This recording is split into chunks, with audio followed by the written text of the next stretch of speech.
Ladies and gentlemen, good people, bad people, you decide who you are. It's another week. It's another episode. Eagles Elite Podcast. We bring you all the news and notes, rumors, and the good stuff involving the Philadelphia Eagles. So, normally I'm up here by myself. I tell you two or three things that we're gonna talk about. I bring my peoples on when we get into it. But we switching it up this week. We going in from the beginning. So y'all know we talking about two crappy games this week. It is what it is. It helps soothe the savage beast in me sometimes. I can't speak to nobody else but me sometimes. And plus, it's fair to remember where we came from so that when we go where we hope we're going, you can see the big difference it makes when an imbecile is not the one that's in charge of your offense. And you know that. Training camp started 2 days ago, so we're going to talk about some things from that. News and notes. So y'all stay tuned. Y'all get ready. But before we get into that, shout out the homies. Diva, what up? What's going on, y'all? Chilling. And my man Wyatt, what's good? What's happening, everybody? Training camp is finally here. Football season is upon us. Can't wait to get into it. It is. Some people say that the preseason got to start before football season is upon us, but I 1,000% agree with my man Wyatt. Once you get in training camp, football season's here. All right, good people. We're going to hit that intro, and then we're going to start digging into it.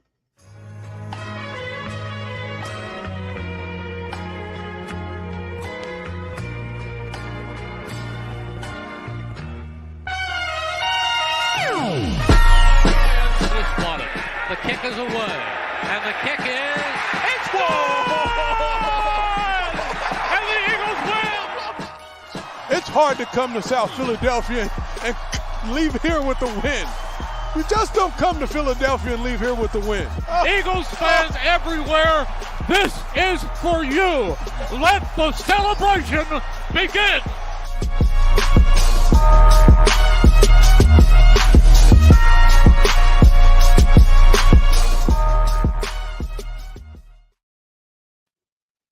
All right. So I can't speak for anyone else. Well, I can speak for my co-host. That just gives you a little bit of that extra hype just to get into this thing. All right. So good people, y'all know what we start off at every week: regular season, off season, preseason, postseason, win, lose, draw, whatever. News and notes from the Philadelphia Eagles. Wyatt, anything you got for us? Yeah, over the past week, Jalen Hurts announced the creation of the Jalen Hurts Foundation. It's founded on the principles of service, mentorship, and progression. And they actually recently, a couple months ago, installed a bunch of different AC units in schools across Philadelphia as well. Pretty cool, though. It's something that we've always known about a lot of players in the Philadelphia Eagles organization is they like, taking it back to the community and helping out the community within Philadelphia. And, no better person to do it than QB1, man. Absolutely. Any other news or rumors you got, Wyatt? Oh, yeah. We had two Eagles make the top 100. I forget. I think you have the numbers for them, but I know Saquon Barkley is in there and also Devontae Smith. I believe Devontae Smith was number 90, if I remember correctly. And Saquon's in I think 86. Yep, that's it. 90 and 86. Oh, wow, man. I saw that yesterday. But yeah, Devontae definitely needs to be higher, man. He's easily one of the top 20 receivers in the league, maybe top 15 in the league. So, it's weird that he's at 90. You have Aaron Rodgers in there at 94. Dude only played 4 snaps on the season. So, how does that make sense? But Saquon, he had a decent season last year. I feel like he should probably be up there a little bit too. But you know how it is. It's a popularity contest when it comes to the top 100. Yeah, and the top 100 is voted on by players and GMs. It's all people in the NFL. So This is not any fans or anything. This is all players, GMs, and coaches are the only people who vote on the top 100. So, I feel like they both could have been a little bit higher. But, hey, I feel like the more that you can slight people on the Eagles, the happier I am. Don't give us high ranks. Don't tell us we're keep slighting us, tell us we're garbage. Don't give us the credit that we deserve because apparently that's a better Eagles team. And, I want the best Eagles team that we can put out on the field. So, hey, The slights Yeah, are definitely. all right. So we got a couple comments here. So Sam says, "What's up, guys?" What up, Sam? What up, Sam? Sam also says, #Fly Eagles Fly. Absolutely. Sam says he might argue that football season has been here. Follow cool to the dark side. Indoor football playoffs are right now. Right. It's a niche market. Some people enjoy it. Some people don't. You know what I'm saying? NFL, most football fans do watch. College coming as well. So, we definitely get into what most people would consider the beginning of football season. Shady Sports Network says hit the like button, comment, and share this with all the Eagles fans in your life. Hey, do it twice. You know what I'm saying? But yeah. So, Diva, any news or rumors or anything outside, of course, training camp stuff that you would like to throw out there for us? No, sir. All right.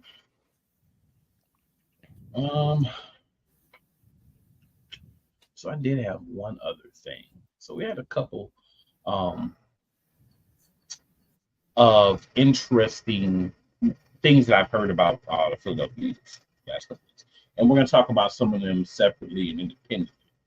But one thing that I've heard about the Eagles is that we're not going to compete in the NFC. We might win the East, but at best we'll probably win 10 games. And we're not going to be able to compete for a championship. We're not going to be able to compete for the top seed in the playoffs. Well, who said that nonsense? Yeah. There's been a lot of people saying that, we got people talking about our quarterback. That we can't win our quarterback. We got people talking about that now that we don't have Jason Kelce, we're not going to be the same line. Line is not going to be what it once was, which I honestly kind of agree with that. But at the same time, there's guys that are there because you're one injury away from needing your backup team. So I'm gonna say this to them. I'll get you guys' thoughts after this.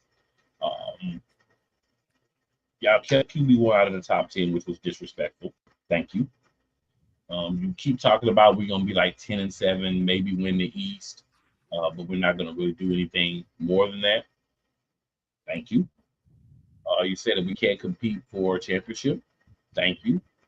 You say that we're going to be like last year, and that's incorrect. So thank you for that. And also, no one likes us, and we don't care. So the more you say these things, it's just fuel for the fire. I'm not going to sit here and try to defend and debunk everything you said. I'm going to say thank you, because the more issue talk before the season, the more chips you put on the show, the more motivation they got around that motivation board every week. So keep it coming. Keep it coming through the training camp. Keep it coming through the season. We feed off of it. Diva, any thoughts? Technically, I don't really care. They said the same thing after we lost. Wentz said the same thing the year we went to the Super Bowl.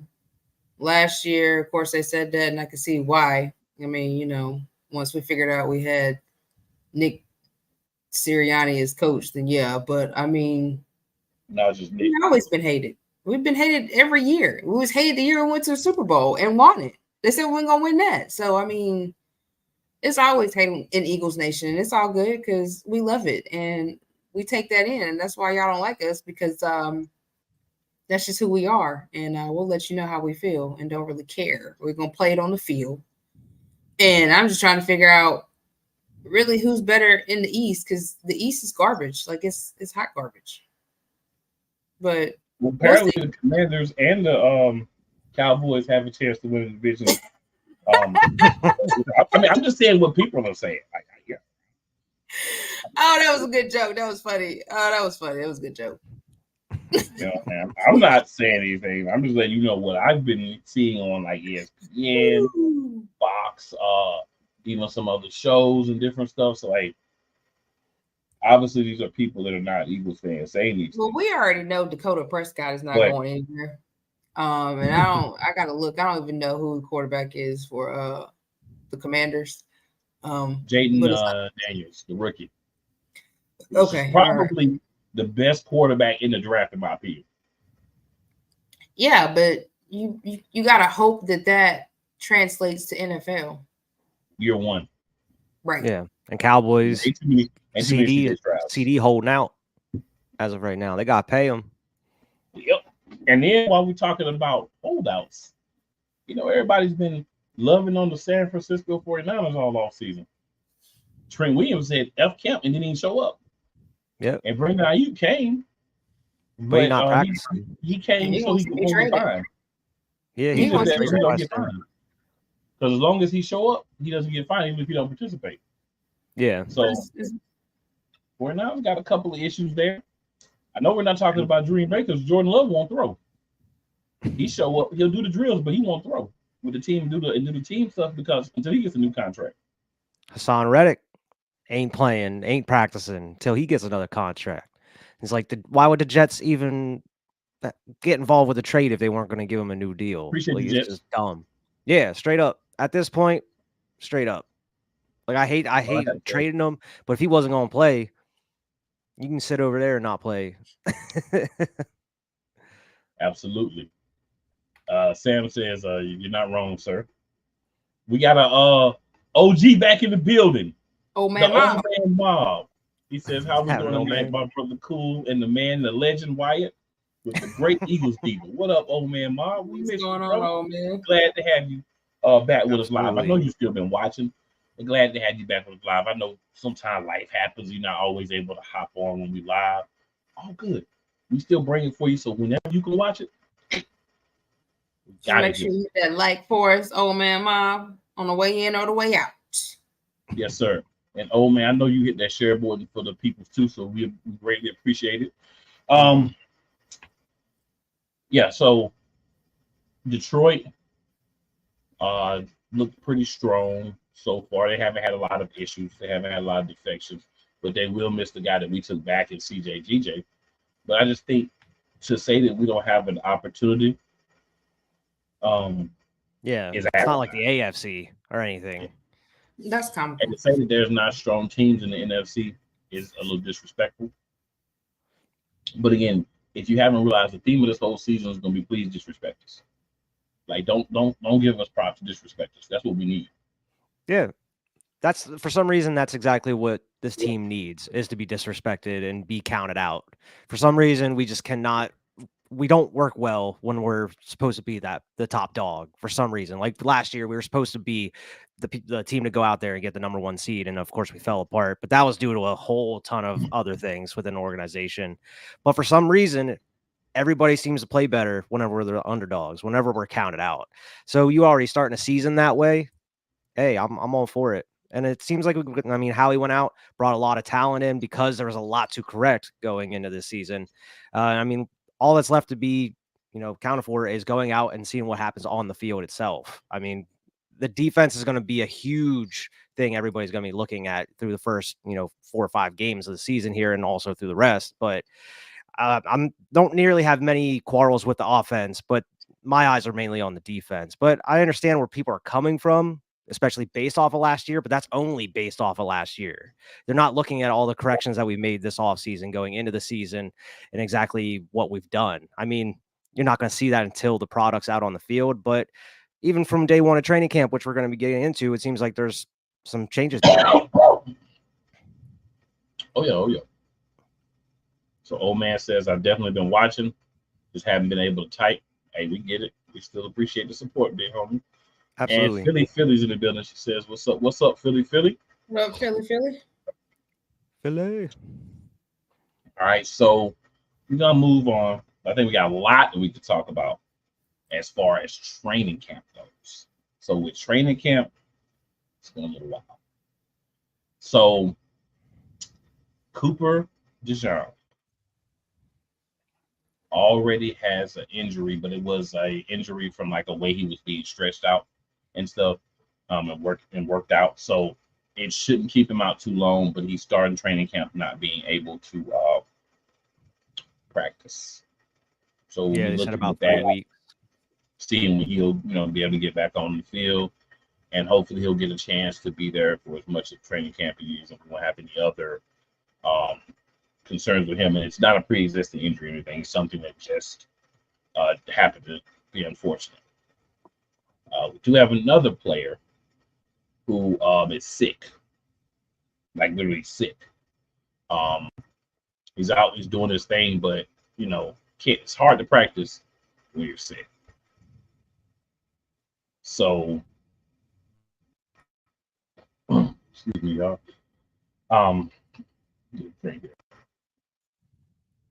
Throat be killing me, y'all, for the last few weeks. But as you can tell, sound a lot better. But Mekhi Becton as well has been throwing up on the sidelines practice today. But it was already reported that he was sick, and we were hoping, obviously everybody was hoping, including the team, that he would be good and ready to go by now. But unfortunately, looks like he's going to need some fluids in a couple of days to get right. It's not a big deal for a guy who's more than likely going to be your backup when we're kind of talking about where he's going to play on the line. Versatility is going to be a strength for him as well as other players. But to get in, one of the things that kind of had popped up that I saw and wanted to quickly talk about, and I think we all have a few things here. But long story short, man, Steen is the favorite for that right guard job. I mean, I've been saying all offseason, and it definitely looks like he's that guy. Jurgens was always going to be the center, so we already knew that. So that was going to always leave that hole. The biggest competition, of course, is Becton, but of course, Becton is losing the opportunity because, number one, he hasn't played guard before, so this will be him being, first learning how to play guard. But he's a good run blocker, so it would make sense that he's at least in that conversation. But he's going to lose some days here because of being Steen. So he may or may not be able to overcome that. But, he's one of the guys that we're looking at and say, hey, we need you. Give us what you got. And hopefully he will. Why any training camp news and notes you want to drop for us? Yeah, I mean, one of the first things is, everybody took notice during the offensive drills. There's a lot of motion being used. We've seen some pitches going out to Saquon. Apparently, they did like a fake pitch to Saquon, and Jalen took it. And Jalen apparently is looking really good. He's looking healthy. He's running really well. He's not looking like he was looking last year during training camp and throughout the season. He's looking top notch as of right now. And they're including motion in. They had a huge pass to Dallas Goedert. He was wide open, and there was a lot of motion involved pre-snap as well. It seems like there's a lot of changes coming to the offense. And we've been hearing about it through like OTAs and whatnot, how Jalen was saying it was like 95% of the offense is new. And now Nick is not involved. It's all Kellen Moore and everything. So, it has to translate to the field. But just from day one, it looks like it's drastically different. AJ was talking about how there's a lot of different terminology, but there wasn't a lot to learn on his end, just more so just terminology, where they're supposed to be, that type of thing. But I'm excited. It makes you more excited going into the season, especially after what happened last season with Brian Johnson, especially all these reports coming out about Nick Sirianni and Brian Johnson, which kind of just confirmed everything we already knew at this point. But that's just making its round through the headlines through the past week. And, everybody's been talking about that, which I'm sure we'll get into. But it's exciting. It's refreshing seeing a brand new offense, especially with all the weapons that we have, a lot of talent. What you got? Excuse me. So on the defense, we had Jordan Davis, Jalen Carter, and Milton Williams will line up with Milton Williams. And we had Sweat and Huff on the outside. Nolan Smith and Brandon Graham rotate on the outside, in the outside. And then you had Zach Bond and Devin White lining up as linebacker. And, of course, Slay and Rogers as CB. And from what I heard, old Ballberry was playing with second string and safety, so he belongs.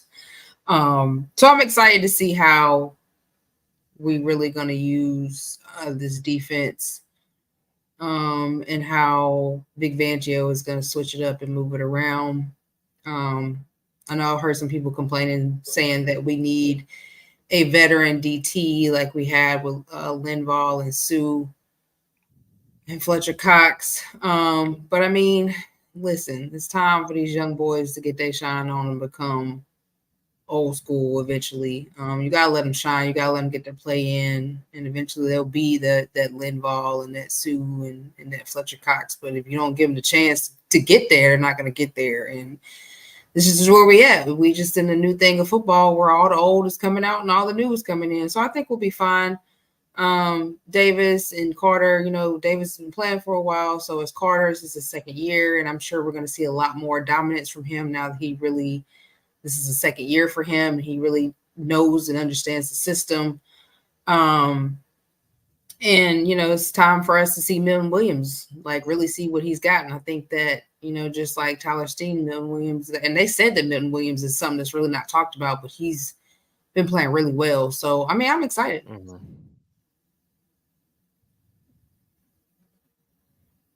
So E-Money's in the building. What up, E-Money? E-Money says, go Birds. Yes, sir. Go Birds. I simply say this. For me, are you going to just continually bring in old dudes? Or are you going to let the guys that you have see what you got first? You got camp to see what you got. If you see that they're not explosive or that they need more depth than what they have, then you go out and make moves. Right? We do have some money, so we could go find somebody else that gets cut somewhere else and bring them over, or later in the season like we did with these guys that everybody wants us to bring in. They're not going through training camp. We put people down to a little bit of game. Dudes has been in the league 7, 8, 9, 10 years and not signed on the team right now. They're not trying to go through training camp. Sign me right before the season starts or 3 or 4 weeks into the season. Don't sign me now and want me to come to training camp, because they know what to do to be ready to play, and they're not trying to go to training camp. So those moves, if needed, can be made later. Obviously, injury would maybe force a move, and injuries can always happen. But I think we look at what we got right now, see what we got. I mean, we know what we believe, we know what we see on paper, so we get on the field. They're about to be playing against each other. They're about to have preseason games. They're going to have joint practices 1 week, all those things. So you're going to get an opportunity to hear what's going on, see who's performing well, see who's not, see who turns it around.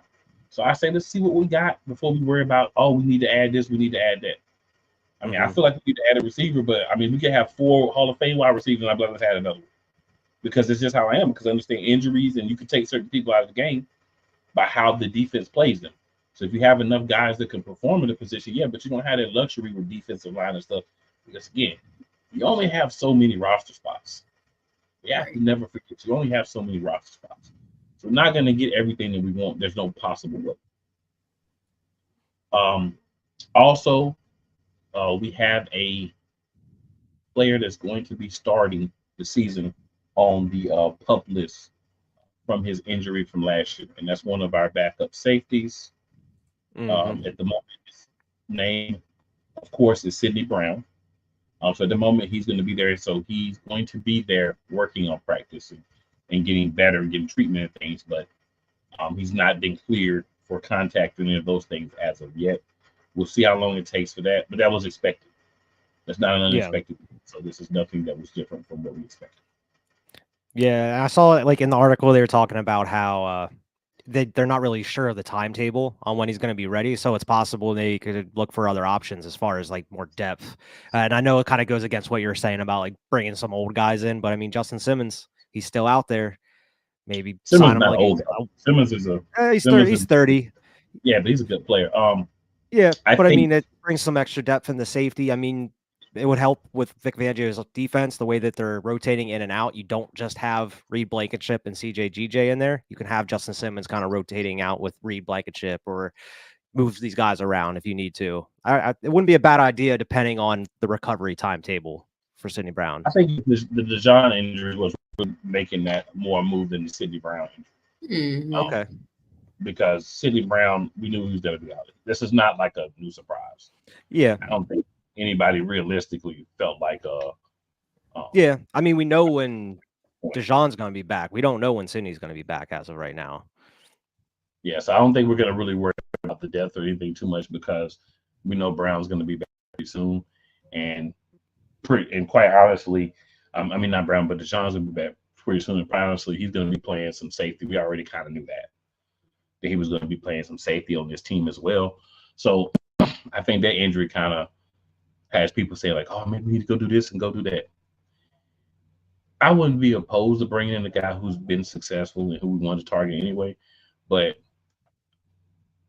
I don't think it's a necessity. Right? I don't think it's like, oh, we need this. We need a guy right now. Right? We still got Mekhi Gardner's here. Andre Sam's still here. Right? So there's other guys. So it's not like we only had 3 guys that could play. Yeah. It just makes you feel a lot better because we don't really know too much about those guys. Like we don't have too much film with them on the squad or anything like that. We know what Justin Simmons is. We barely even know what Sidney Brown is as of right now. Right, but if we keep bringing in guys, then we're never going to know what those guys are. Because we're going to take true. the rest of them. But if they keep getting hurt, you don't have really a choice at that point. But I mean, Deshaun got hurt by basically. Really want to call it what it is. It wasn't anything he did. It was the staff not thinking about right. So that's really on the staff. Brown was hurt last year. Mm-hmm. Right? I mean, right. Personally speaking, I get where you're coming from, but personally speaking, we say we want a youth movement. We know we're paying Hurts a lot of money. We know we're paying Brown a lot of money. We know we're paying Smith a lot of money. There's other guys who's going to come up in a year or two that we're going to have to pay. Right? Jordan Davis in a couple of years, we're going to have to pay. Jalen Carter right after that, we're going to have to pay. We acknowledge that these are 2 guys we want to keep. So if we take every dollar and go get every guy, then down the road, we're going to be like the San Francisco 49ers, and people are going to start saying, I'm not coming unless you pay me $25 million a year because you're paying these guys $25 million a year. So we got to understand that. But I'm saying, like, we've seen a year in, year out, these veterans come in for a one year, 2. I'm not saying sign him for like a 4-year deal or anything like that. He says he's trying to go to a contender. He knows he's not going to be making $20 million a year at this point. If Howie can do it, if he can cook the, I mean, we have like $25 million cap space, something like that right now. I feel like Howie would be able to cook something up if it's a necessity, if that's something they see that there's a hole in. I mean, like I mentioned, I'm more worried about the defense and the offense as of right now. So if they see something that's troubling them, or if there's injuries happening before the season even starts, we need to start looking into something, whether it's Simmons or any other options that's out there. So I wanted to ask you, what part of the defense are you concerned about? Right smack in the middle in the linebacker and the safety area.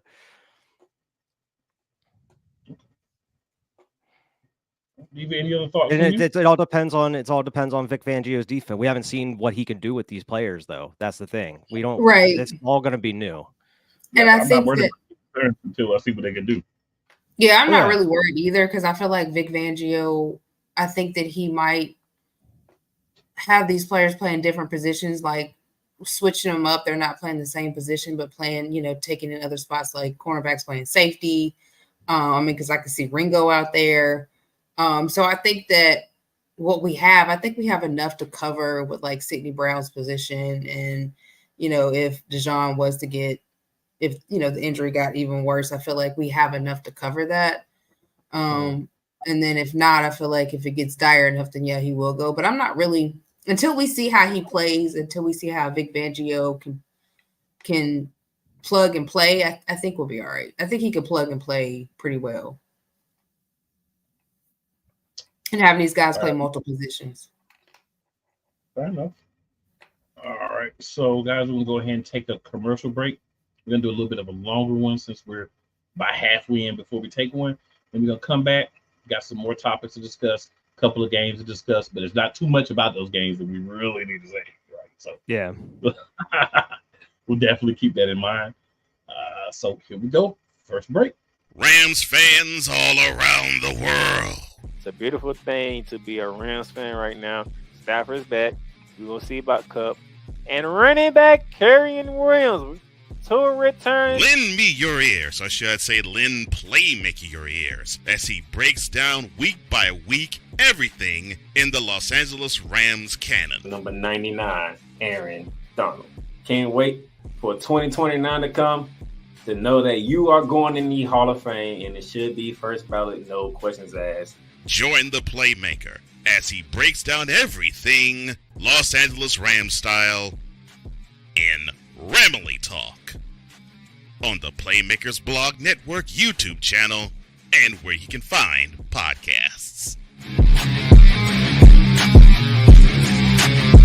Join Ryan McCarthy. I became a Jets fan because Kurt the Frog was my favorite Muppet because he was green. Join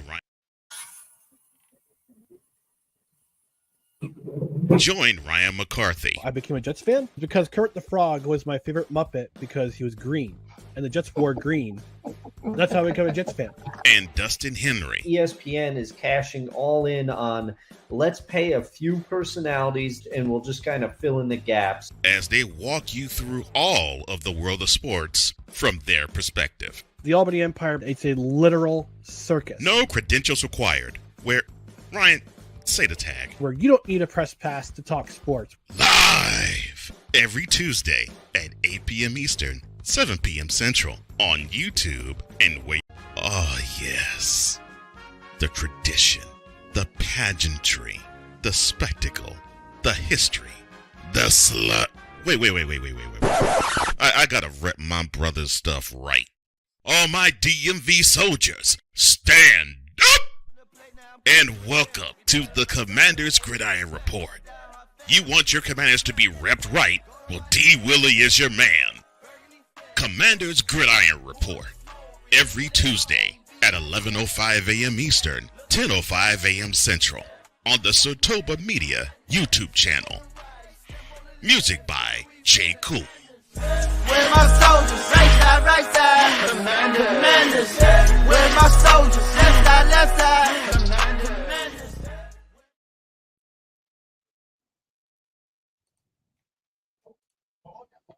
All right, good people. So we're back in the building. Couple more things, of course, to discuss. Always something else with the Eagles. You know how we get down. So the next thing on the docket, of course, we had a little discussion with Pat earlier this week. So running back coach Jamal Singleton says that offensive lineman Jordan Mailata, as well as Jordan Davis and Jalen Carter, have been in there trying to get short down yardage carries as a running back, right? So we'll start with you, Diva. What are your thoughts on that? I mean, I'm here for it. I feel like, if we're not gonna go get another, big back, then I'm here for those big guys taking those little short yardages, pushing it in. I've always been down for, a big running back because I felt like that's the reason why we won the Super Bowl is when we had Jahi Ajayi and LeGarrette Blount. Like LeGarrette Blount was the one to pound it in. Jahi Ajayi ran down south. And so I feel like when you have that 1-2 punch with a running back, I feel like you have better chances of getting your yardage. You can't just push your way down the field. And we might not be as successful this year because, we do have a new center. And so I feel like switching it up and, having a big back, like, you have Derrick Henry. To me, I just think it's more well-rounded when you got a big back and then a smaller back. It's a 1-2 punch to me. And so I would love to see, Jordan Davis run it in, bulldozing people over, Jalen Carter. I mean, to me, I'm here for it. I feel it. Why? What are your thoughts? Yeah, I mean, I'm cool with trying it out possibly with Mailata. Maybe not with Jordan Davis or Carter, mainly because Mailata has experience with playing rugby. He knows how to get hit. He knows how to run with the ball. More so on that end. But I mean, overall, it's fun thinking about it in practice, but I don't want to just risk any of these guys getting hurt in any, other fashion. I mean, they have a pretty important job enough that it is in their own positions. So, I mean, I like the thought of it, possibly trying it with Mailata. I'm not sure if they will actually do it. But that's the dude I would actually do it with out of all of them. I wouldn't risk Jordan Davis or Carter getting hurt, especially this young in their careers. I mean, it's been a while since Mailata has played rugby as well, but I mean, at least he has somewhat kind of experience doing that sort of thing. And dude's a monster, as tall as he is and as big as he is. Just run him straight up the middle, get a touchdown, like a yard or two, instead of doing a tush push, risking Jalen. Why not? So I thought about this. I really thought about this, right? And a lot of people had the argument that why is that that I've seen talk about it. That's what some of the people in chat. And what I find interesting is we're willing to risk our starting left tackle on our offensive line to possibly get injured if we're saying they can get injured. But we're not willing to risk 2 other guys. I look at it like this. I think it would be great as a gimmick thing for all 3 guys. I wouldn't want it to be done on a regular basis, right? But kind of like William Refrigerator Perry did for 35 Bears, just having a big guy you need a yard or 2 to get it. Because if we look in the backfield itself, Saquon Barkley, he's strong, but he's not a big guy. Kenneth Gainwell is much smaller than Saquon Barkley, and so is Will Shipley. Mm-hmm. And most of us 3, those are going to be the 3 guys we have in the backfield. Mm-hmm. So those are going to be the 3 guys we're going to have in the backfield. If we have that 1-yard play that we need, do we really want to take our starting left tackle off of the line, put in a backup so that he can run a yard or 2? Or would we rather take one of the guys from defense to get that yard or 2? For me, if they wanted a big back to do that, you can just pick up a big back. Why would you risk anybody at that point? They haven't picked up a big back in 2 years. Why? That's what I'm saying. So why would they even risk Mailata or these other if they weren't interested in having big backs? Why would they even do this? Because they understand that we can't do the tush push 1,000 times without Jason Kelce. Right. I just don't see. So we're gonna have to find a better way to get the yards, and you might not see it doing it, but that doesn't mean it's not a good idea. Sporadically, I'm not saying you do this every game. Right. Either way, you're risking a starter. Jordan Davis or Jalen Carter explode through holes and hit people every week. So you mean to tell me they can't hold a ball and explode through a hole? I mean, I just don't buy that line of thinking. That's me personally. I don't buy that line of thinking. Now, I would rather have them do it than to do it on the offensive line that we need to block. There's a reason that Jordan Mailata is our starting offensive lineman. I would rather have a defensive player that's going to do it 1 play a game than take him off of the line and have him do it that 1 play where someone can end up blasting through the line because you have a guy there that's not as good as Jordan Mailata, and someone can end up getting hurt like our quarterback. So I'd rather have a guy on defense do it. And then risk them getting hurt, and then you're missing someone on your defensive line. That could be causing.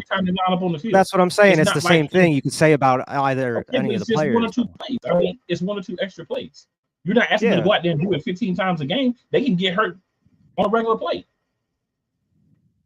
I'm saying it's pretty much the same thing for all 3. You're risking injury, and you're taking them out of a position. But you're taking a guy from the offensive line, Wyatt, and you're telling him go to the backfield now instead of do what we pay you to do, which is play offensive line.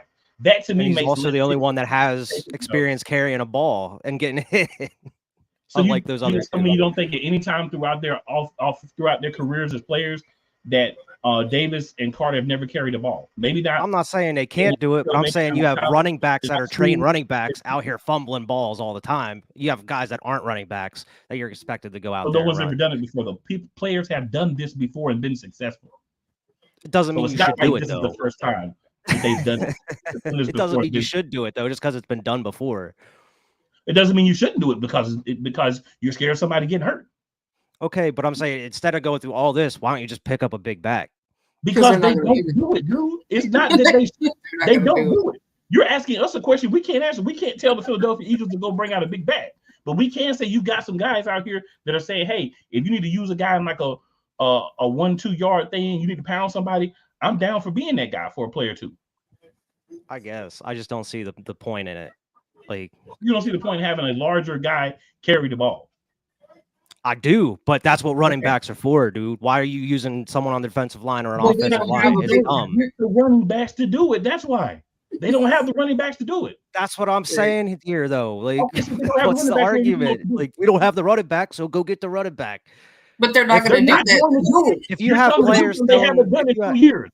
Listen, if you have big players telling your team that, hey, I'm a big dude, I could take it across the line, that should be telling your organization, hey, maybe we should get bigger running backs to go out here and do this job. You're right, but they're not going to do it. I mean, look what they did with Penny. Like, look what they did with ball with feet. Like, you're going to need somebody to pound the ball. Sometimes it can't push it or give it to Saquon. You ain't going to be a tush push all the time without Kelce, I'm telling you. You can't give it to Saquon 50 times a game. I'm not saying use Saquon 50 times a game. I'm saying use him where he should be used. I mean, on the goal yeah, line. but I still think you need that big back. Right, he's not a power back. You still need a power back, like we had in Bulgaria. That's an organization problem. That doesn't mean that you should be taking someone from a defensive line or offensive line, though. I mean, you got to do something. You can't just give it to Saquon. Basically, what you're saying is, you can't just be like, yeah, we'll give it to someone that shouldn't even be running back. Let's run over the same running backs that can't get the yards, so they're getting knocked back because they're not big enough. And let's be happy with that. So that way we make sure a guy that may not even get hurt or could get hurt during a regular play doesn't have an opportunity to get hurt. So that was organization that doesn't have sense enough to get a dudes wanted to run the ball. All they of a should just sudden be running back. I just don't get it. I don't get it. I like the fact of saying we got unnecessary some guys risk. Okay, but then they shouldn't play football. They should go home. Everybody should go home and play. If they wanted to run the ball, they should be running backs then. What are we doing? But they're not doing that, Wyatt. No one's saying that you're not right about they should get a big running back. But you watch this team. You look at this depth chart. No, I'm talking about Mailata. I'm talking about the players. If Mailata and Carter and Jordan, if they want to run a ball, they should have been running backs. Why are you playing the positions you play in? If you want to run the ball that bad, so a guy the size of Jalen Carter, you would want running the ball 20 times a game.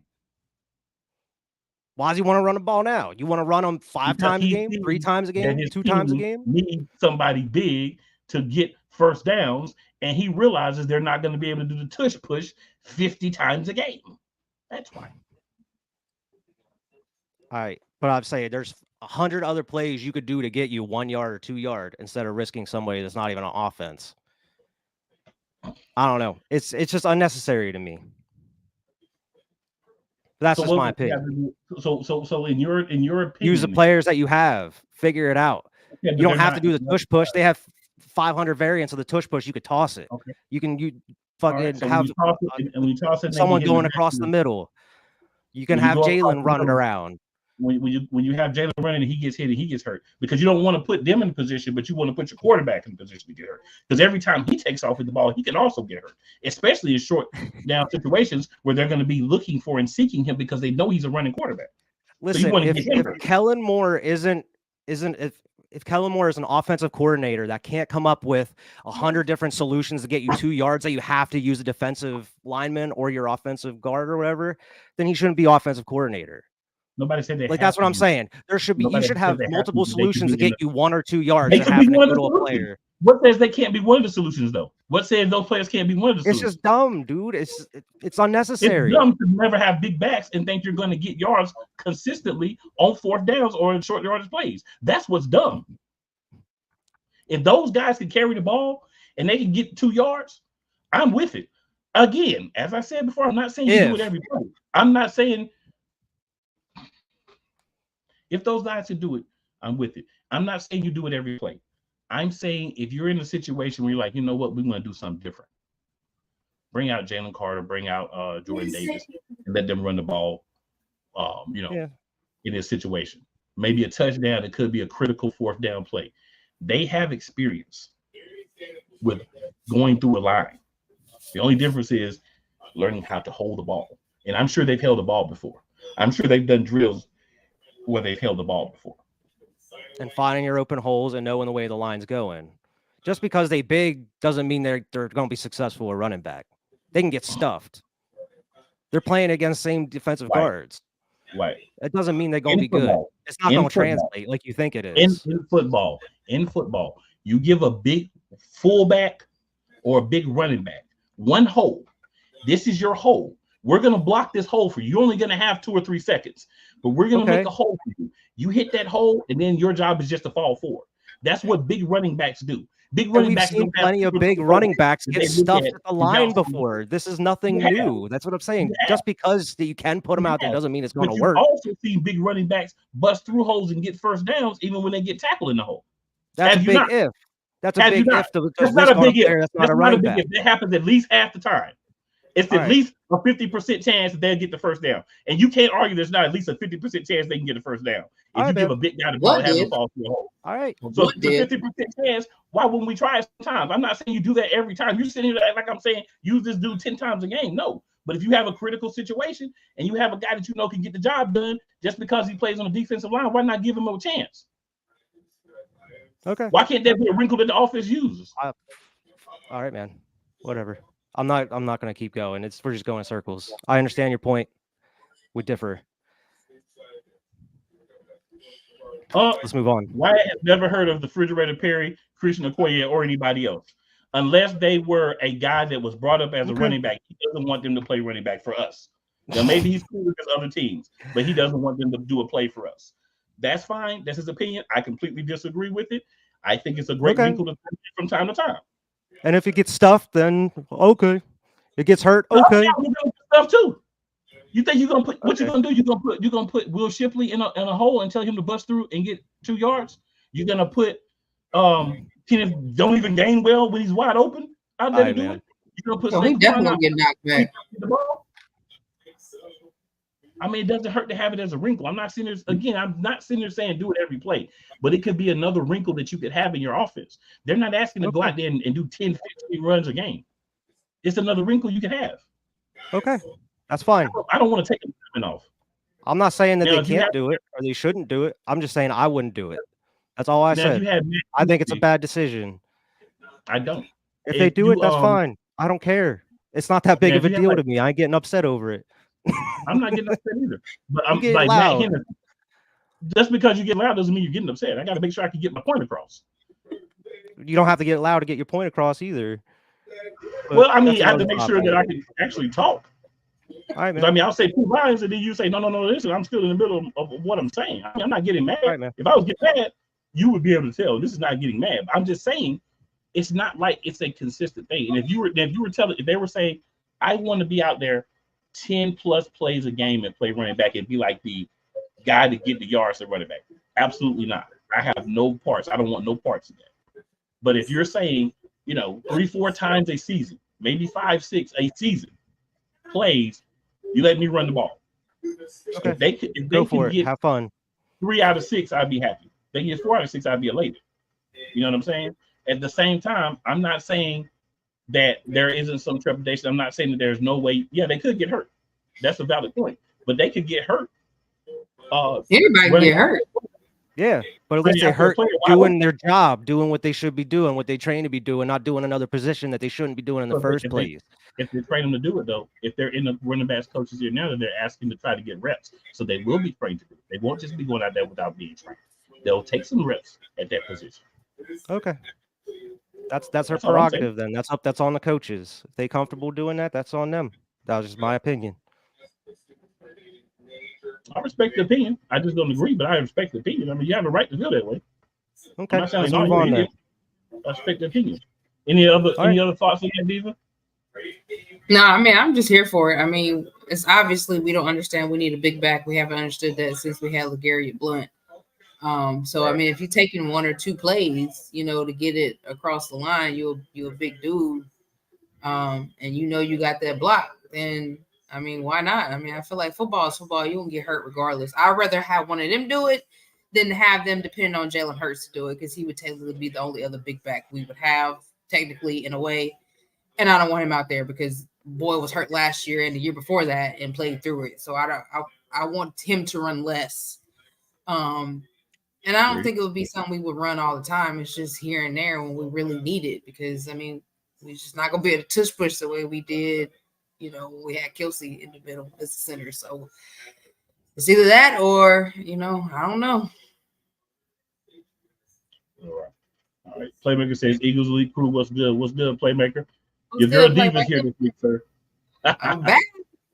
I was talking about you was here for Diva. Where was she at? See here now. You happy? All right. So unfortunately, we got a couple of games to discuss. We don't really need to take too long on them. Week 13 at Dallas against the Dallas Cowboys. The Dallas Cowboys hadn't lost a home game in almost 2 seasons or something like that. I don't remember exactly what it was at the time, but I remember hearing about it the whole entire week leading up to the game on every network 75 times. But I think they hadn't lost since the previous season. I think it was all the season before in 2022, they didn't lose a home game, and then they hadn't lost one up until that point. I think it was something like that, if I remember correctly. We played them second time in Dallas. Won the first game in Philadelphia. A lot of times with the Cowboys, unfortunately for me and all Eagles fans, there's been a lot of splits in this series, way more than I think any of us would want. So for this game, I'm just going to simply say I feel like we forgot there was a game. Right? I feel like for the second week in a row that we was like, oh, we got a game to play for real? I mean, that's what it felt like for me. 33-13. We didn't really show up against Dallas, and Dallas is not a team that we should go out and not show up against. I was very disappointed in the performance overall. Very disappointed in the fact that we let them put up 33 on us, and they came out and they put 24 on us in the first half, another 9 in the second half. But they outscored us, really, to be honest. But by halftime, they outscored everything that we did in the game, clearly. But then they ate up the clock. They did everything they could to continue and win the game, and they did. And honestly, the only thing I can say, I'll let y'all go through the stats. Or the only thing I can say is, if you want to win, if you want to be successful in the league, you got to have more heart than we showed in that game. You know, I don't remember the offense putting up any touchdowns. I think this was the game where we got a scooping score on defense, and then we got points from Jay Elliott, but nothing offensively was really happening in the game. Very disappointed, and I expect, more out of my team. And this is a situation where a big back would have been nice, to Wyatt's point earlier, and we didn't use one. So Wyatt, what are your thoughts on this game?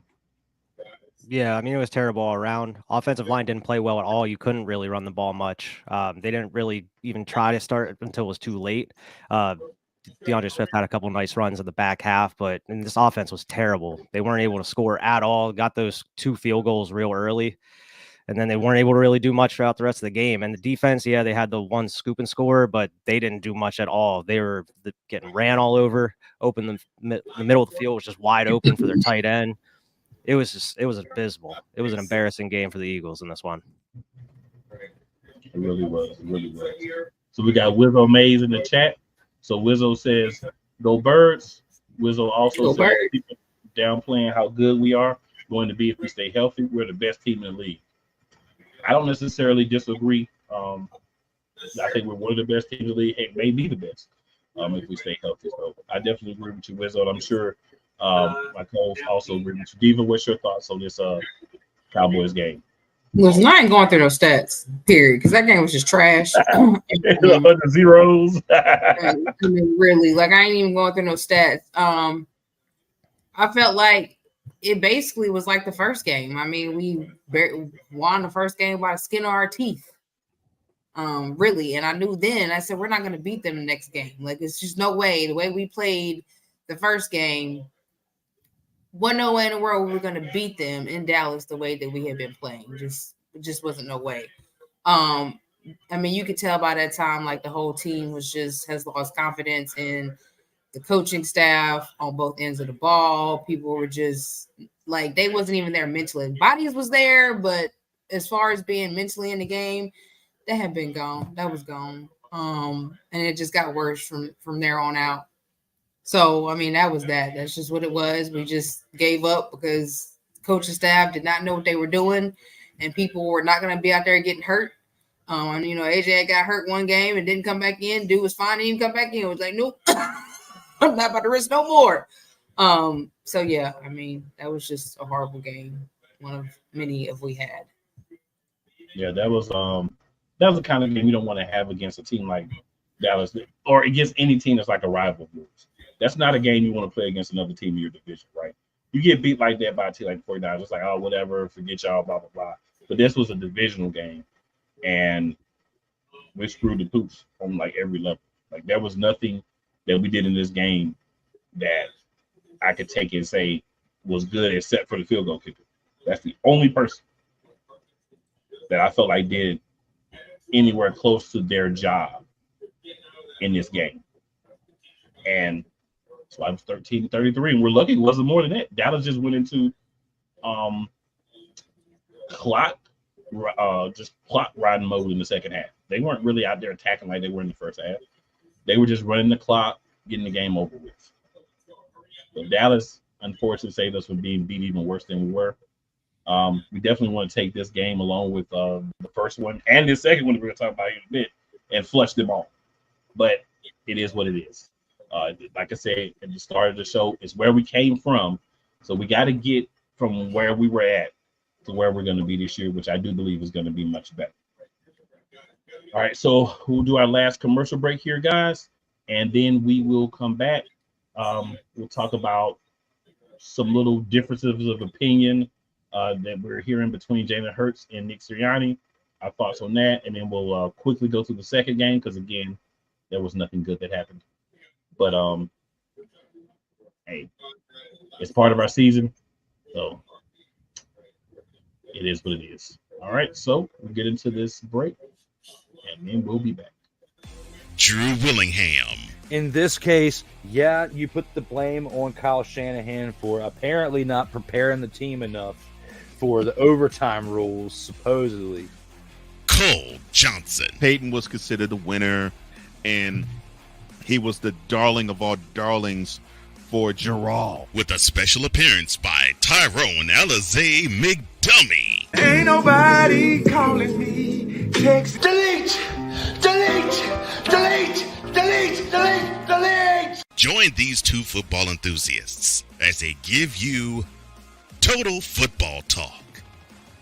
Live every Monday at 4 p.m. Eastern, 3 p.m. Central on the Sertoba Media and the Comey Media YouTube channels.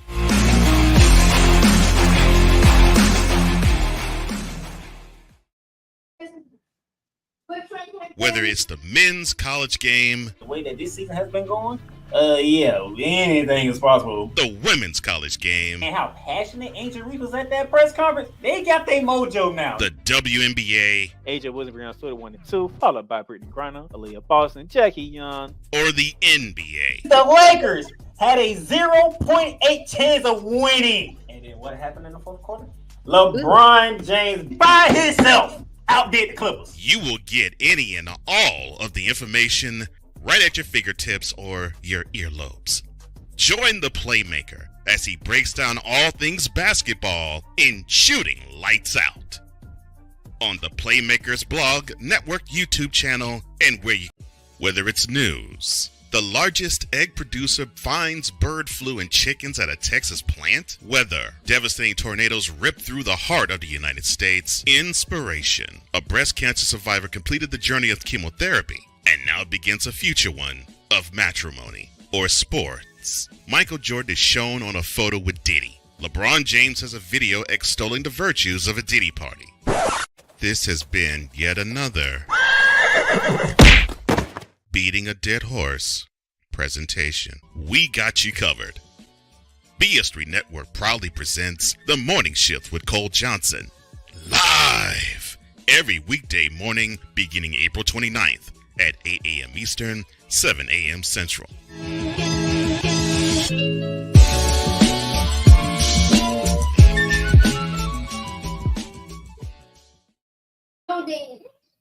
All right, good people. So we're back from that commercial break here. So we took a little extra time for talking, so we're going to chop down the commercials a little bit this week. Shout out to 503 or 502 Angel Radio. You hear us on there as well. If you are listening anywhere besides Eagles Elite YouTube channel, which is you go to YouTube, type in Eagles Elite Podcast. If you're listening anywhere there, please make sure you hop on over. Give us a like, a subscribe, and a share. So that way, and you can also hit that notification button. That way, when we are going live, you at least know you can support us by just giving us a sub. So Wizzo says Barkley is about to prove he is the best running back in the NFL. Mark my words. I don't have an issue with that at all. I think me and my co-hosts agree that the biggest thing is if he can stay healthy. If he can stay healthy, this dude is definitely one of the top running backs in the league, hands down. He won't be playing on the same kind of field that he was playing on, so he should be good. All right, guys. So reports.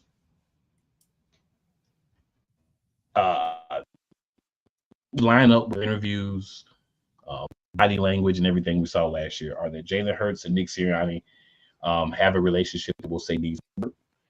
They had a disconnect last season. They philosophical in some cases. I'm sure they're different kind of leaders. Jalen is more of a refined, quieter leader. Doesn't make it any less, just a different personality. While Sirianni is rah, yell, and all that. Do we think this is something that will be a concern for the team this coming season? Or do we think this is something that they'll be able to work through? It won't really have an effect on the season. Diva, I'll go with you first. What are your thoughts? Well, Stumbling Bumbling Sirianni was talking about that today. He basically claimed that it wasn't nothing wrong, so he say, but I don't think so, since he's not running the offense and he'll just be the cheerleader. I don't really think it's going to be an issue because he doesn't have to deal with him. He has to deal with Kellen Moore.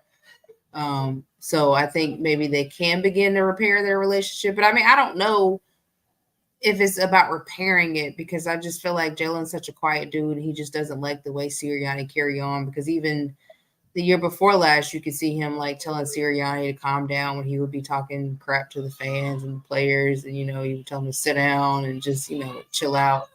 So I just don't think he likes, Jalen's just real calm and cool and collective. And he don't really like a lot of drama and extra stuff. So I just think they're just two different people. I don't think they'll ever really be on the same page, but I think he respects him as his cheerleader coach, because he ain't no head coach, his cheerleader coach. So I don't really think it's going to be a problem from here on out. I think it'll just be how it's been for the past 4 years. They just have a working relationship, but being all buddy, nah.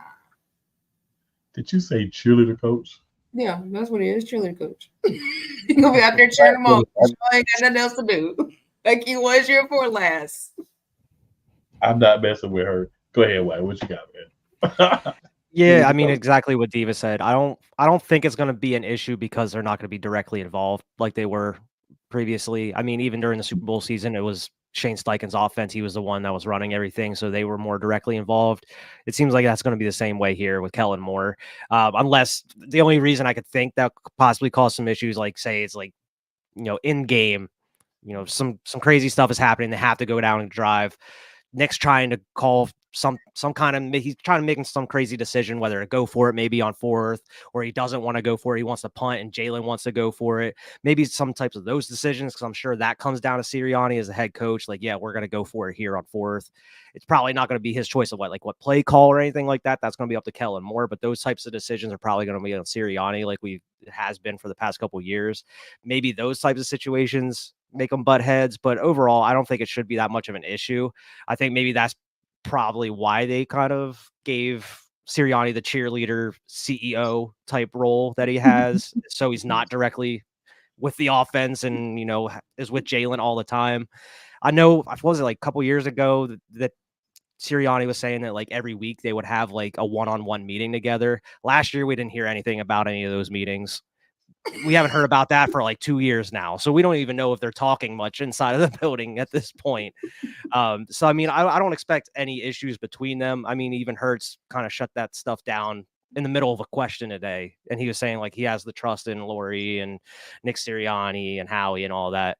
So I think he's just trying to get past all those reports. He's just trying to play ball at this point. He's not worried about Nick. He knows Nick's a doofus.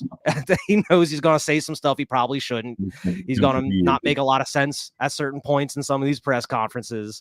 It's just how it is. I mean, it's like year 5 for Hurts. He knows how Sirianni is at this point. And I think it's going to be a lot better that he's not directly influencing that offense. Can y'all believe Silly Sirianni and being here like 4 years already? I know, wow. Man. Wow. I do. Yeah. I completely agree with both of y'all. I'd even go so far as to say that Big Dom is going to earn his pay this year Pull a Nick off to the side. Come on, man. Just chill out, bro. That's why Big Dom got promoted, is to keep them separated a little bit. This dude is a babysitter for a grown coach. This is crazy. But I think there is problems, right? But I think they're both very professional. And as long as, in the words of a lot of Southern rappers, you stay out my face, keep my name out your mouth, we'll be all right. I feel like it's going to be one of those relationships. I feel like to the public and to the rest of the team even, it's kind of like, oh, yeah, we're good, you know, blase. But like you said, I don't think there's no one-on-one meetings. I don't think they're hanging out outside of work. I don't think they're calling and texting each other. I think it's, hey, we're professional. I'll be professional with you, but I don't like the way you call plays. I don't like you getting up in everybody's face. I don't like all this yelling when things are bad, right? Because the thing is, it's cute when things were good, right? When he's wearing the t-shirts, F Dallas, and all the stuff he was doing like year one. It's like, oh, you know, cool, whatever. But that kind of gets old when you can't back up the X's and O's part. But they are sending him back to basically where he was at during a successful year, right? Pumping his fist, running his mouth, staying away from the players. Yeah, and giving the speeches in the locker room after a win. That's about it. As far as that goes. Yeah. That's all. I like to think if it really was that big of an issue, he wouldn't be here. He would have been gone. I mean, you would have sided with the quarterback, your franchise QB, who you paid how many amount of millions to over your head coach at that point, if it was that big of an issue, especially with the way that things went as far as a coaching standpoint last year. Yeah, I agree. And I think just, you know, I think obviously you're right. You know, if Hurts wanted him gone, he would have been gone. But at the same time, I think like they're both professional enough to say we can make this work. And I'm sure that was one of the contentions that they had to go through. Like, all right, we got to make this work if you're going to stay, right? You and Jalen, I got to figure it out if you're going to stay. So I think everything is good to go on that. But I will be watching that throughout the year. Like, so I'm one of those people. Let me just see how it actually plays out. So Internet sees everything. Oh, yeah. So Wizzo's still around with us. He says the crazy thing is if Sirianni wins the Super Bowl and continue the way he has been going, he will probably end up being the most successful coach in our history. Think because he has Hurts. I think because he has Hurts. Yeah, Mr. I agree. Yeah. Yeah, Wizzo, because the thing is, man, he's already been to a Super Bowl, right? And most people feel like we could have won the game, right? And, you know, we lost. It is what it is. Don't like how it happened, but it is what it is. He goes back and wins another one, getting to a Super Bowl, being in the game all the way until the end, then turning around 2 years later and winning a Super Bowl. I mean, I wouldn't say he's successful. I'd say it was the coordinators, because this. If it was successful, then he would have been successful last year. Okay. All of the real fans have been following it. If they win a Super Bowl, be like, we know Sirianni wasn't the mastermind behind this. This Kellen Moore came in here. Kellen Moore and Vic Fangio. This is not Sirianni. Okay. All right. Yeah. I mean, I completely agree with y'all, but we all know, win or lose, the head coach is the one who gets the promise, right? Of course. And I mean, I think that's kind of how it would be. Like, honestly, like, you're right, y'all are right, but I think Wizzo's point, it would be like, oh, Sirianni, you know, history would say he won a championship with the Eagles, went to two Super Bowls in 3 years, and won one of them. Let's say we do win a championship like this year, next year. And that is a little bit of a shame and a disappointment with, as you said, when he had the ability to run the offense, how horrible it was. But which shows he's not a good coach. It shows fooled us that twice. he Happened is a coordinator. first year and it happened last year. So it's like, he fooled us twice. We can't let this dude run this offense anymore as long as he's here. And we do completely, y'all agree on this one. Like, Sirianni, we all agree on that. Sirianni and Gainwell are two things that we will always agree. And Josh Jobe. Yeah. Oh yeah, Josh Jobe. We didn't have a way to you're right. disrespect him in this episode, but yeah. Like Wizzo says, Sirianni gets the credit. We'll get the credit. Sometimes we don't earn it, but you do. Right? Yeah, We're I going mean, to it be is what the it is. first team to like win a Super Bowl and then give up our head coach to keep the offensive coordinator because normally it's the offensive coordinator gets taken. I mean, We Kellen keep Moore him. might Don't mess actually, around and be like our Sirianni. last head coach who won a Super Bowl. Kellen Moore might actually become the head coach if he win that. I'm telling you. We don't care nothing Exactly. about if you win a Super Bowl. We'll still fire you in 2 years. So, no. We don't Right. need you, Sirianni. We just had to get Kellen Oh, Moore to where he man. needed to be, and then he'll be the head coach. Watch. But you know what the worst part would be? If Sirianni was the head coach, you know what the worst part? I mean, if Moore was the head coach, what the worst part would be? Him getting the right OC to replace himself. Yeah, true. But he would be. But I mean, I think he understands being a. I mean, we talked about this on the show 2 years ago. Wizzo, we were 100% with you on here with this one. He says Eagle Nation says he should stay away from our offense. He should stay away from the team. The only time we need him there is for rah-rah speeches, high fives, and stuff like that. The rest of the time, he could just chill and do his thing. As far as we were concerned, that dude was gone a couple months ago.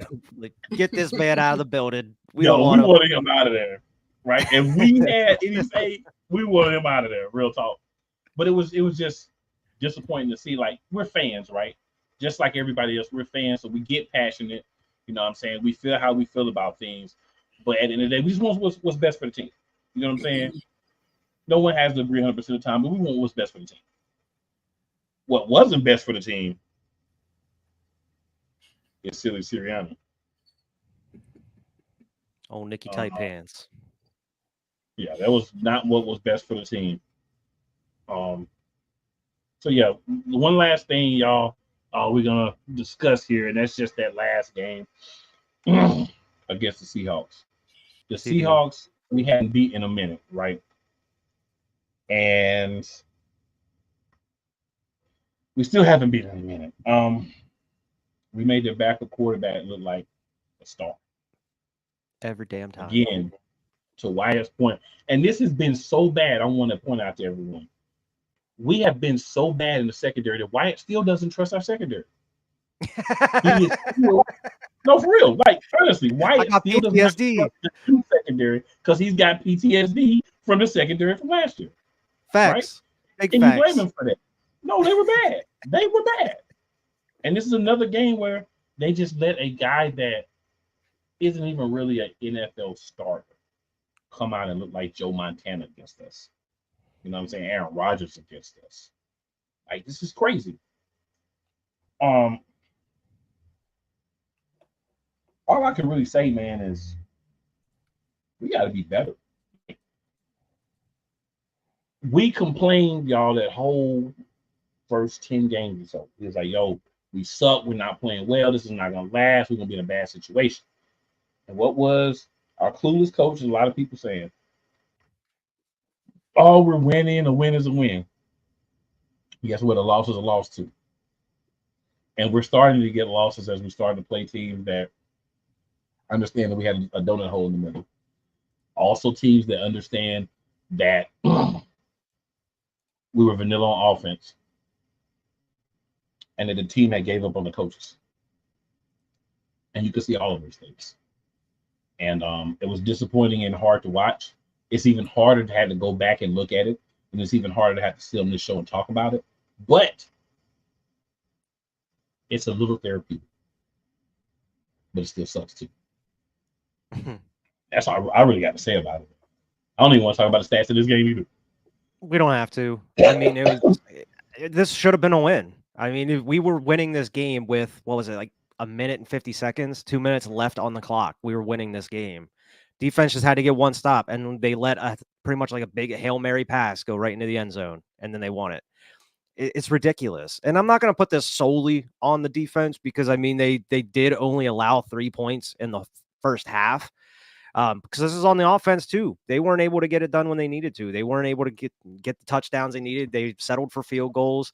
They had, I mean, going into a little bit, I mean, Jalen Hurts threw 2 interceptions in this game. You can't have that. So, I mean, there was a lot of mistakes on both ends, but if the offense would have been able to get a touchdown, hell, even just an extra field goal would have tied it up at this point. They would have been able to win this game. So, I mean, it was just mistakes all around. It was a whole team collapse on this one. I mean, it started off terrible in the Dallas game we talked about. This one, we were actually winning for a majority of the game and just fell apart. Yeah. I mean, it's a whole different kind of terrible in this one. And, man, I just remember being stunned, stunned, absolutely shook at the end of this game. And just going back and rewatching it hurts even more because I totally forgot that we were in the lead up until the last minute of the game, pretty much. You got to be I didn't kidding even me. bring that point up because but you're right. Yeah, we were. Unbelievable. I gotta say, you look at these games and you think about like other teams, how the other teams feel when they had this happen. And I gotta say, if you're a team that has this happen to you a lot, bruh, I have respect for you for continuing to support that fan base because boy, whew. Can't do it. Can't do this on a regular basis. Especially going from like the Super Bowl season. Oh, go ahead, man. No, go ahead. You good. I was gonna say, like, especially going from the Super Bowl season where we were getting like victories, we were winning by maybe like a touchdown, 2 touchdowns, maybe at max or something. And then you go to this season where every single game was a heart attack, going down to the last couple minutes or something. It's like, I can't do that. I don't know how teams that like these bottom teams of the league, I don't know how you deal with this every week. It's terrible. We've been through some rough times, but man, not recently. Right. And my thing is, man, I can take a blowout better, right? The Dallas game didn't even hurt me as much because it's a blowout. Like we never got in the game. So it's like you never got in the game. So it is what it is. But like you said, to be a team that was in the Super Bowl the year before and up until a certain point to at least have aspirations of going back. And then for this to happen, for the season to start going in this direction, because the Seattle game should have been a get-right game. Backup quarterback, this should have been a get-right game. This should have been a game that we could have won and kept a little momentum and maybe made something happen. But you know what? Honestly, it would have just been false hope for us as fans. Like, by this part, Matt Patricia this is just much more worse than we didn't know thought. what was happening. People were just walking around like, what's happening? Like, where am I supposed to be on defense? Veterans are like, I don't even know where to be. I can't even help the young guys because I don't know where to be. So I don't know where to tell them to be. Nobody understood what Matt Patricia was doing. And this was a silly Sirianni guy he wanted to bring in. This was a guy that he promoted to the DC. I think you should let the side finish the season because the defense to me looked worse once the side left. So you try to scapegoat a guy and the defense looked worse after he left. He at least partially covered up the donut hole. Once he left, that's the middle of our defense. That was the middle of our defense. And everybody figured it out. Yeah, at least with the side, we were seeing some adjustments through the back half of some of these games up to until they removed him. Yep. But hey, we got Fangio now, so we'll see how things go next year. Sorry for bringing up these memories for my fellow Eagles fans, but hey, we just we giving you what happened. It wasn't. This is good. the beginning of the end with this game. Like this, we knew we were really in trouble after this. This is the point where all the wind was out of the sails. Like it doesn't even matter. Oh what happens. We're cooked. We'll make the playoffs because we had enough early wins, but we're not gonna go anywhere. So I mean, couple more games left, y'all, and then the playoff game, and then we'll be done with this in a couple of weeks, and we can move on to 2024, and what we hope will be a much better season for the Philadelphia Eagles. Not too much longer, man. It's right around the corner. Not too much longer, man. Again, shout out to 502 Angel Radio. Appreciate you having us on there as well. You guys hearing the show. Shout out to Shady Sports Network. Shout out to everybody that's watched us live, everybody that has watched the replay. And if you have anyone else you know that's an Eagles fan, man, tell them to check us out. Share the show for us. We appreciate it, man. We're just here to try to talk Eagles. We don't always have the same opinion. We don't always have the same opinions of people who watch the show. But the thing is, we all want us to win. We want to win Super Bowls and gloat about it. That's what we want to be doing on Eagles, right? We want to win Super Bowls and gloat about it. Or at least get there and be able to say that we got there. And once you get there, you got a good chance to win. So hopefully Jalen will be back to being the quarterback that we like to see from him this season. Hopefully the team will be back to the team that we like to see. And hey, we'll finish the season strong. So with that being said, Wyatt, any last words that you have before we get out of here? Oh man, just super excited about training camp. It was nice to see everybody in good spirits. Seems like the vibes are high at training camp on the first day. So I'm excited to see what else we have over these next couple weeks through training camp going into preseason. Yeah, day 2 seemed pretty cool too. But yeah, I do hope everybody gets back on the field, man. I want everybody healthy. I want the best chance to win. Let's just make it happen, man. Let's just make it happen. And